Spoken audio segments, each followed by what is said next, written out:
আমি এর আগে সেদ্ধ ইলিশের ভিডিও দেওয়ার পরে অনেকেই আমাকে হাসির চোখে দেখছে এবং বলছে যে এভাবেও নাকি মাছ খাওয়া যায়, মাছের গন্ধ আসে না, বা সে মাছ কি সেদ্ধ হয় কিনা, কাঁচা হয় কিনা। তো আজকে আমি ফুল ভিডিও দেখাবো, একদম ইনকাট, আমি কোনো ভিডিওতে কাটিং করিনি। তো ফুল ভিডিও দেখাবো, ভিডিওটা ফুল দেখার অনুরোধ রইল। তো এই যে আমি ইলিশ মাছটা একটা কাটিং করে নিয়েছি। তো এই যে দেখো একদম কাঁচা, মানে কাঁচাটা ধুয়ে নিয়েছি, ভালো করে ধুয়ে এখন আমি লবণটা মাখিয়ে নেব। এই যে একটু লবণের পরিমাণটা বেশি দিতে হবে, কারণ এই লবণ কিন্তু থাকবে না, শুধু মাছের ভেতরে লবণটা যাবে। তারপর কিন্তু এটা লবণটা ধুয়ে ফেলেই দিতে হবে। তো এইভাবে আমি রেখে দেবো 2 ঘন্টার জন্য বা 3 ঘন্টার জন্য রেখে দেবো। তো এই যে এখন আমি ভাতটাকে রান্না শেষ, এখন আমি ভাতটা ঢেলে নেব। আমরা নর্মালি যেভাবে ভাতটা ঝরা দেই পাতিলে করে ঢেলে, তো সেইভাবে আমি ঝরাটা দিয়ে দিব।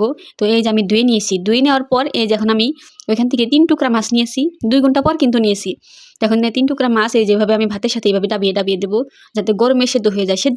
ইলিশ মাছ কিন্তু একটু সেদ্ধতে গরমেই এটা সেদ্ধ হয়ে যায়। ইলিশ মাছ, চিংড়ি মাছ এটা অল্প একটু গরম পেলেই সেদ্ধ হয়ে যায়, তাতে কিন্তু কাঁচা থাকার কোনো ভয় নেই। আর এটা খেতে এত সুস্বাদু, একবার করে খেয়ে দেখেন, মানে প্রেমে পড়ে যাবেন সেদ্ধ ইলিশের। জাস্ট এই যে আমি এখন ঝরা দিয়ে দেবো। তো ঝরা দেওয়া শেষ হয়েছে, আমি এখন ঢেলে দেখাচ্ছি কতটা সুন্দর সেদ্ধ হয়েছে। এবং আর এই ভাত থেকে এত সুন্দর ইলিশের ঘ্রাণ এসেছে, মানে কি বলবো, যে দেখাচ্ছি। এই যে দেখুন, একদম ইলিশ মাছের যে তেলটা, একদম তেলটা ভাতের সাথে মেখে গেছে। এই ভাতটা এখন খালি খালি খাওয়া যাবে, এতটাই সুন্দর ঘ্রাণ এসেছে। অনেকেই বলেছে আষ্টে গন্ধ আসে না, মানে ইলিশ মাছের আষ্টে গন্ধ আসবে কেন? ইলিশ মাছ তো আর আষ্টে গন্ধ না, ইলিশ মাছের সুন্দর একটা ঘ্রাণ আসে, ইলিশ মাছের আষ্টে গন্ধ না। তো এই যে এখন আমি আস্তে আস্তে, এটা যেহেতু সেদ্ধ হয়ে গেছে, ভেঙে যেন না যায়, এভাবে আমি আস্তে আস্তে উঠিয়ে নেবো। তারপর আমি ভাতটাকে ঢেলে দেবো। খুবই সাবধানের সাথে এই কাজটা করতে হবে, মাছটা ভেঙে গেলে কিন্তু ভালো লাগবে না দেখতে। এই যে আমি সবগুলো উঠিয়ে নিলাম, যেহেতু আমার বাসায় 3 জন মানুষ, তো 3 জন মানুষের